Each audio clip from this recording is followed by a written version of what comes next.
La gestión y la protección de menores es una de las áreas más sensibles y complejas del trabajo policial. Hoy queremos hablar de esa realidad y responder a las principales preguntas que surgen en torno a ella.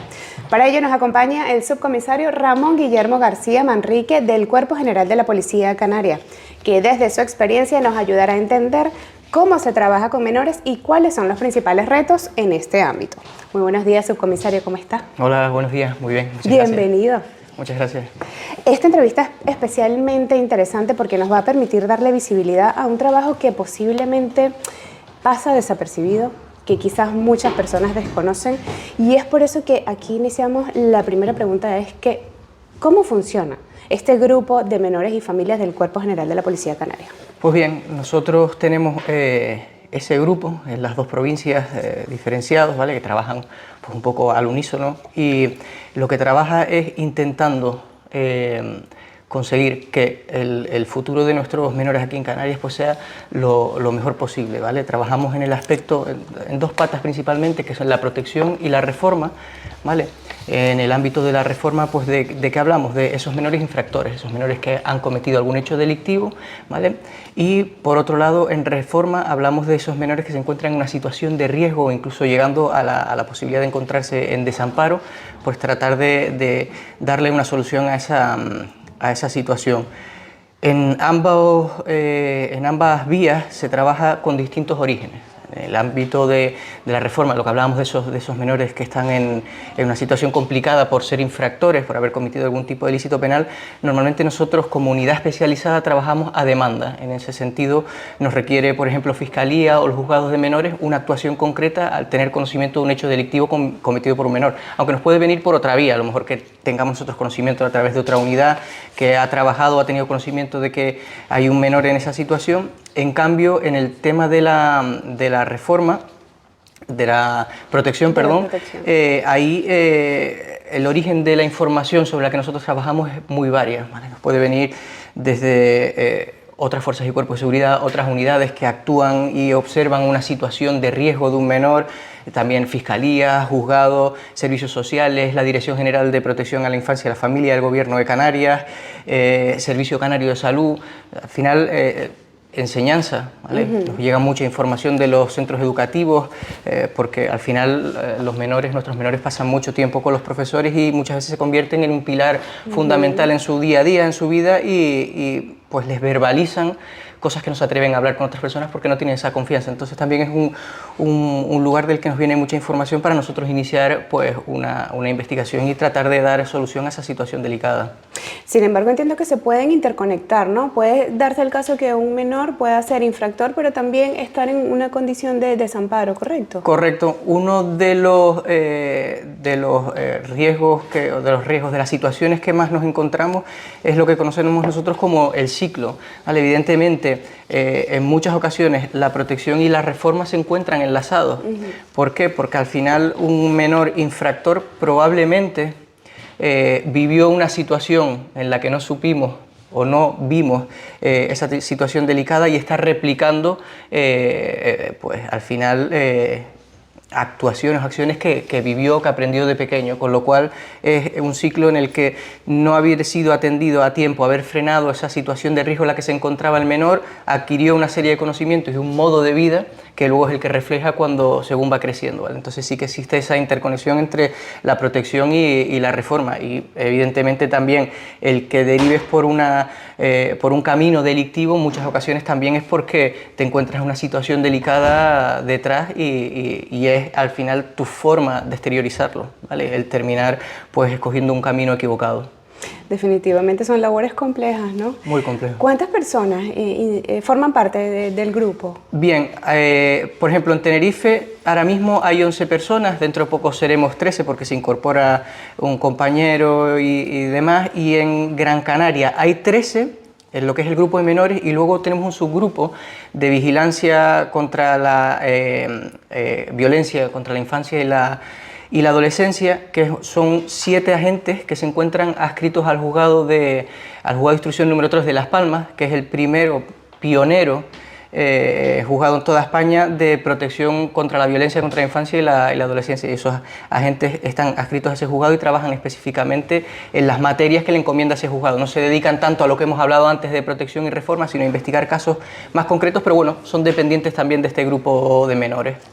Habló de Tenerife y Gran Canaria. ¿Cómo se reparten en las islas? El trabajo con menores, la carga es tanta, tal es la carga que evidentemente no permite hacer una labor prospectiva de analizar y buscar nosotros situaciones delicadas, sino trabajamos a demanda, a lo que nos llega, y es tanto lo que nos llega que no podemos. Entonces, estando efectivamente en las dos islas capitalinas y aún el cuerpo pues en vías de despliegue a islas no capitalinas, que estamos pendientes de abrir bases policiales en distintas islas no capitalinas, pues trabajamos igualmente a demanda. Es decir, pues nos requieren de La Palma, pues nos desplazamos, nos requieren de La Gomera, nos desplazamos de Lanzarote, Fuerteventura.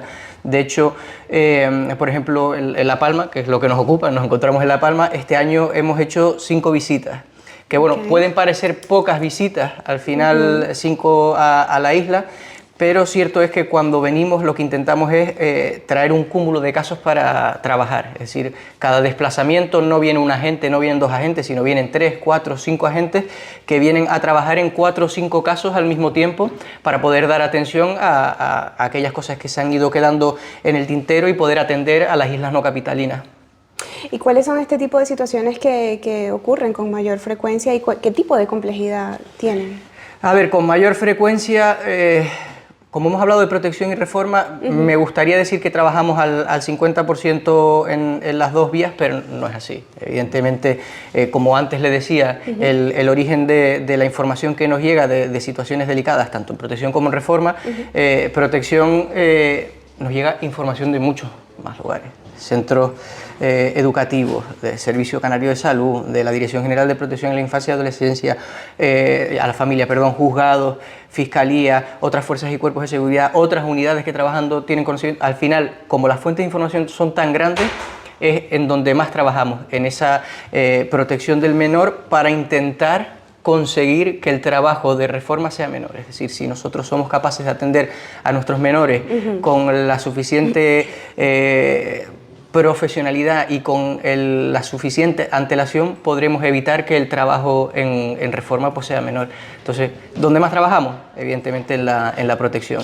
Y cuando hay una situación de riesgo inminente para un menor, ¿cómo se actúa? A ver, la casuística es grande, sí, ¿vale? Es complicado, pero bueno, si tuviésemos que trazar unas líneas generales, ¿cómo lo hacemos? Lo primero es, según tenemos conocimiento de esa situación de riesgo que se nos traslada, es comprobarla, ver que realmente sea de riesgo y en qué nivel de riesgo se encuentra, si es un riesgo extremo o un riesgo asumible o un riesgo básico que podemos gestionar o pedir colaboración a lo mejor a otras entidades y tratar de darle solución. Una vez comprobamos que realmente existe esa situación de riesgo y en qué nivel la podemos clasificar, es estudiar el entorno, ¿vale? Hablar desde centros de estudio, centros escolares, como les decía, al final los profesores, los jefes de estudio son un referente para los menores y muchas veces una pieza fundamental de su día a día donde depositan su confianza. Pues hay que hablar con ellos, tomar conocimiento de servicios sociales del entorno, a ver qué hay al respecto, de la Dirección General de Protección a la Infancia, si tienen informes que hayan ocurrido, incluso recurrir a sanidad. Oye, existen, si hay temas de violencia, tanto psicológica como física, ¿vale?, que haga peligrar la integridad del menor, ver si existen informes médicos al respecto que puedan corroborar eso, estudiar el entorno vecinal, el entorno familiar, para hacernos una idea realmente de en qué situación se encuentra el menor y cómo tiene su entorno más cercano, ¿vale? Saber si existe una familia próxima que fuera de ese entorno, de ese núcleo familiar, que puede ser el paterno y el materno, pues salirnos alguna abuela y demás para lograr sacar al menor de ese entorno y situarlo en un entorno seguro. Y en esas situaciones en las que no encontramos ningún familiar próximo que pueda pues ayudar a ese menor a salir adelante, pues nos vemos obligados a la retirada del núcleo familiar e ingreso en un centro, ¿vale?, para que esté tutelado y que sea el Gobierno de Canarias que al final vele por esos menores que se encuentran en esa situación y lograr darles un futuro y, como le decía, terminar o disminuir nuestro trabajo en reforma. Sí, que son situaciones, como usted bien dice, que hay de todos, ¿no? Hay De todo. De todas las casuísticas. De todas. Y justamente hablando, me ha respondido varias preguntas. Sin embargo, me gustaría saber, recientemente nosotros acá en la isla de La Palma vivimos un episodio de violencia en el puerto, ¿no? Adolescentes que se golpeaban, grabaron vídeos, se viralizó en redes. Ya evidentemente eso está gestionado, pero ¿cómo se puede hacer para evitar que sucesos como ese sigan ocurriendo a través del tiempo? Es complicado. Complicado, bueno, lo primero, la viralización es complicada frenarla, evidentemente del momento que subimos algo a internet perdemos el control, ¿vale? Y al final pues termina llegando donde no llega, donde no queremos que llegue y con una difusión masiva, ¿vale? Que es al final la definición propia de la viralización. ¿Cómo se consigue eso? Con concienciación. Evidentemente nosotros hacemos una labor, nosotros también y otras fuerzas y cuerpos de seguridad, de formación en los centros educativos y cuando se nos requiere para otras entidades para tratar de trasladar a los menores qué actitudes o qué comportamientos revisten una situación delictiva, un hecho delictivo, porque claro, muchas veces algo que surge como una broma de mal gusto, indudablemente nadie puede decir que no sea de mal gusto, no tienen conocimiento del alcance y que realmente están cometiendo un hecho delictivo. Ya no solo el participar de esa agresión, ya sea física, que es horrible, como psicológica, ¿vale? Que muchas veces ese daño no se ve, sino que compartir esas imágenes y darle esa difusión, también estamos entrando en tipologías delictivas. Entonces es necesario hacer una concienciación y lograr frenar al final esas actitudes y una vez desgraciadamente tienen lugar, el lograr frenar esa difusión, que no lleguen, que no avancen, que no tengan alcance, ¿vale? Y lo que no tiene interés termina por sí solo desapareciendo. Y dentro de esos retos que enfrenta la Policía Canaria en relación a los menores, esta gestión de menores, ¿cuáles serían? Romper el ciclo, ¿vale? Lo decíamos antes, un menor infractor en un elevado porcentaje de casos es un menor que, como siempre decimos, ¿no? Que los menores son esponjas, ¿no? Igual sí. Que aprenden y reflejan lo que ven. Aprender a hablar, el acento, ¿no? Que uno tiene, que adquiere desde pequeñito, cualquier tipo, pues también aprenden e imitan circunstancias, consumos de sustancias estupefacientes, el llegar a delinquir, maltratos, comportamientos violentos, ¿vale? Lo que viven en sus casas. Exacto, al final lo que decimos son esponjas, ellos aprenden todo eso y al final, ¿qué hacen? Pues reproducirlo. Y es un ciclo que no frena porque lo reproducen con sus hijos lo aprenden y lo vuelven a poner en práctica y al final ese ciclo es lo que hay que lograr frenar. ¿Cómo? Trabajando siempre en la protección y en la prevención, siendo capaces de detectar tempranamente cualquier situación en la que estamos todos involucrados, ¿vale? Esto no es una misión o una cuestión exclusiva de la policía, ¿vale? Cualquier profesional en el ámbito sanitario, educativo y demás que tenga conocimiento está obligado a ponerlo de manifiesto, a trasladarlo a las fuerzas y cuerpos de seguridad, a quien sea. Cuerpo general, fuerzas y cuerpos de seguridad del Estado, policías locales, a quien sea, pero esa información no debe quedarse guardada, sino hay que darle salida para poder actuar con tiempo y lograr romper el ciclo.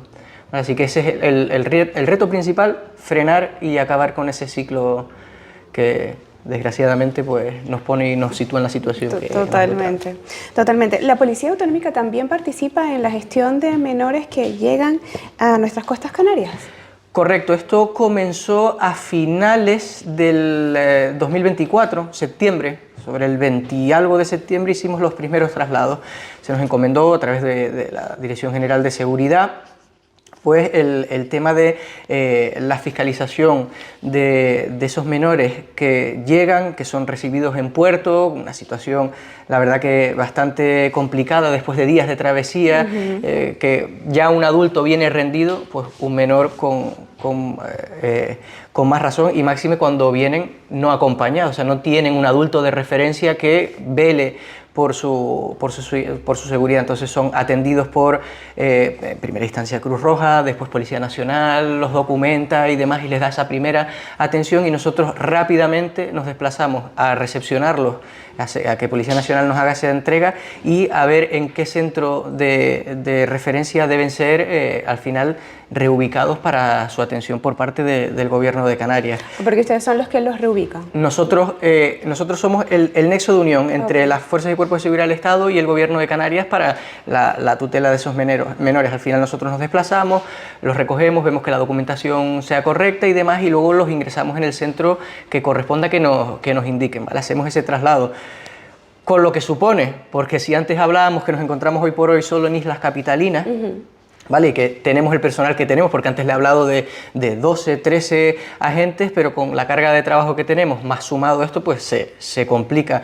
Fíjese usted que solo en los últimos 3 meses del año pasado hicimos 138 traslados entre islas, ¿vale? A todas. O sea, ahí ya no hablamos de islas capitalinas, ¿vale? Hablamos de desplazarnos a La Gomera, de desplazarnos al Hierro, ¿vale? Que es la que registra el mayor número de llegadas, o Lanzarote o Fuerteventura. Tenemos que desplazarnos lo más rápido posible, velando por el interés superior del menor, darle la atención lo más pronto posible, pues debemos ir ahí, atenderlos, y al final ese personal es muy escaso, ¿vale? Pero bueno, hacemos una gran labor, entiendo, en esa primera atención, en esa reubicación de los menores, y debemos, pues, desplazarnos entre islas y hacerlo lo más rápido posible para que la atención sea la mejor posible. Realizan un trabajo enorme, sin embargo, no siempre aparece reflejado en los medios. ¿Por qué cree usted que pasa esto? No es una creencia, es una realidad, y es algo que está hecho a conciencia. Me refiero, evidentemente, cualquier tipo de actuación desde el punto de vista policial, pues se le da una publicidad. No una publicidad, porque muchas veces se cree que la policía da publicidad por un tema de ego, ¿no? Porque se vea cómo lo hago, qué bien lo hago y demás. Es una labor también de concienciación, es decir, ante un hecho que reviste una especial gravedad, un hecho delictivo, un hecho complicado y demás, la policía actúa. ¿Vale? Y actúa con contundencia y con profesionalidad y logra atajarlo. Entonces también se debe saber a través de los medios de comunicación en qué consisten esas actuaciones para frenar a lo mejor un efecto llamada en determinadas tipologías delictivas, en determinadas acciones. En cambio, en materia de menores siempre hablamos del interés superior del menor. Debemos procurar proteger la imagen del menor, ¿vale? Que no se sepa al final situaciones delicadas, o sea, no se gana nada con exponer una situación delicada de un menor, con lo cual nosotros a sabiendas no le damos publicidad a ese tipo de cuestiones. No es que no trabajemos, trabajamos a destajo más que cualquier otra unidad o lo mismo, pero no es de interés el darle publicidad a esas situaciones, son situaciones delicadas, ¿vale? Que más bien interesa, ya que queremos proteger a los menores, pues protegerlos en todos los ámbitos posibles, ¿cierto? Es que hay veces que trascienden, ¿vale? Y que es inevitable, ¿vale? Porque la vecindad pues, tiene conocimiento, alguien llama y aparecen los medios de comunicación y ahí te ves obligado a emitir un comunicado, pero por norma general y de manera consciente intentamos que no aparezcan medios de comunicación esas actuaciones con menores. Bueno, pero sin embargo, antes tocábamos el tema de quizás la detección temprana, de atacar o atajar esos problemas para evitar, ¿no? Problemas mayores. Así que bueno, aquí estamos nosotros también dándole por eso venimos un poco para agradecerles también que se hagan eco de esa labor que realizan estos grupos. Además, lo que no se muestra, la gente no sabe que existe. Entonces son labores que hay que poner en valor también, ¿no? Sí, he oído esa frase mucho. La verdad que me lo suelen decir, pero es eso, pensamos mucho en nuestros menores y queremos garantizar su seguridad. Ya daremos visibilidad por otro lado. Subcomisario, este año 2025 hay varias actuaciones que han realizado la Policía Autonómica.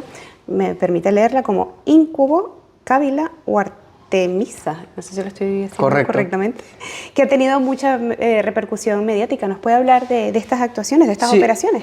Puedo hablar en cierta medida porque algunas todavía están declaradas secretas, pero sí que es cierto que ahí sí se le da cierta publicidad por la trascendencia que tiene, ¿no? La tipología delictiva ante la que nos enfrentamos. Hablamos de redes de explotación sexual de menores, ¿no? Con nuestros menores aquí en Canarias, menores muchas veces tutelados que se encuentran ajenos a un entorno familiar real como el que conocemos, y son actuaciones que vienen realizadas. Antes, cuando hablábamos del número de componentes que tienen los grupos de menores, hablaba de esos 7 agentes que están adscritos a un juzgado específico, pionero en España, que es el de protección contra la violencia en la infancia y la adolescencia, que es un juzgado, como digo, pionero, es el primero que surge en España, ¿vale? De un juzgado dedicado exclusivamente a tratar esas materias, ¿vale? Y un juzgado en el que se adscriben una serie de agentes del Cuerpo General de la Policía Canaria que eran integrantes del grupo de menores, ya venían trabajando y tenían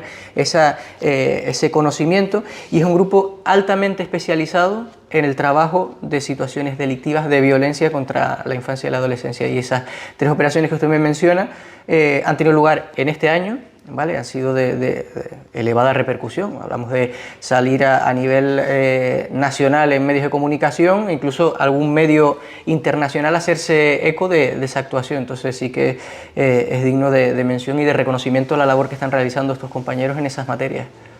Cuando se trabajan en estos casos tan sensibles, ¿cómo impacta a nivel personal? Es muy complicado. Muy complicado. Me lo ha dicho y se me ha puesto la piel de gallina, y eso que desde mi cargo, desde mi empleo, no me corresponde la operativa policial de calle, ¿vale? Es una labor de dirección, son mis compañeros los que están día a día pues dando la cara y trabajando por y para los menores de nuestro archipiélago.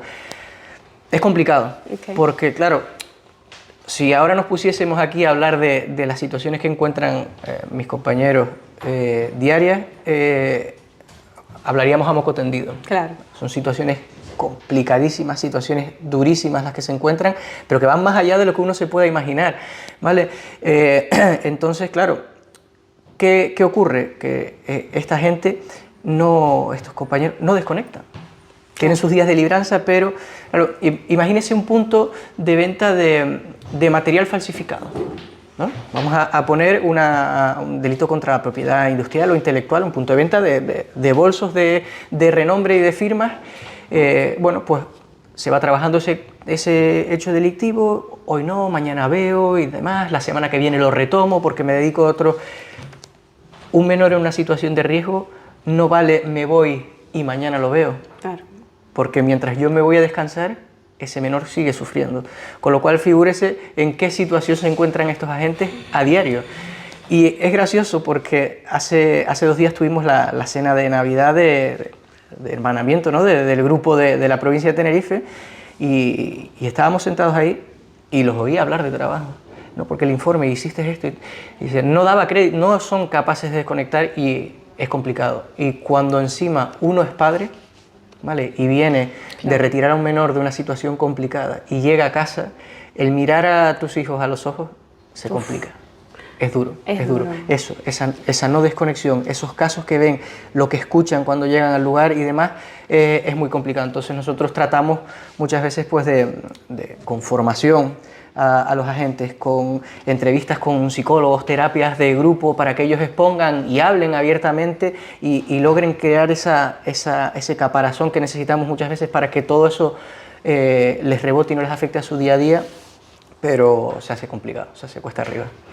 No, es que al hablarme de que se le eriza la piel, al verlo emocionado como lo habla de esa sensibilidad evidentemente que proyecta, y me hace hablar también de este paso que dio de la Guardia Civil al Cuerpo General de la Policía Canaria, que fue hace 4 años, ¿no? Y fue llevado a cabo una decisión marcada por un tema personal, ¿no? Un familiar que padecía esclerosis múltiple y que lo llevó a buscar ese equilibrio. ¿Nos puede hablar de esa transición? A ver, yo efectivamente vengo de Guardia Civil, ya tenía varios trienios en la Guardia Civil y estaba muy contento y muy feliz de la institución a la que pertenecía. Cierto es que yo quería continuar mi carrera profesional, quería seguir promocionando sin afectar a la familia. ¿Vale? Evidentemente cada ascenso pues conlleva probablemente un cambio de destino, un movimiento de familia, pero bueno, llega esa triste noticia, ese diagnóstico, y se estudia, se analiza en el ámbito privado y se abre esta oportunidad, esta ventana de oportunidad que fue el dar el cambio al cuerpo general y poder hacer carrera profesional sin tener que mover tanto a la familia, porque al final nos movemos en el archipiélago, oye, Fred Olsen o Naviera Armas por un lado, que soy Inter, Canary Fly, no, por nombrarlas a todas. Publicidad. Sí, te mueves con sí, pero todas.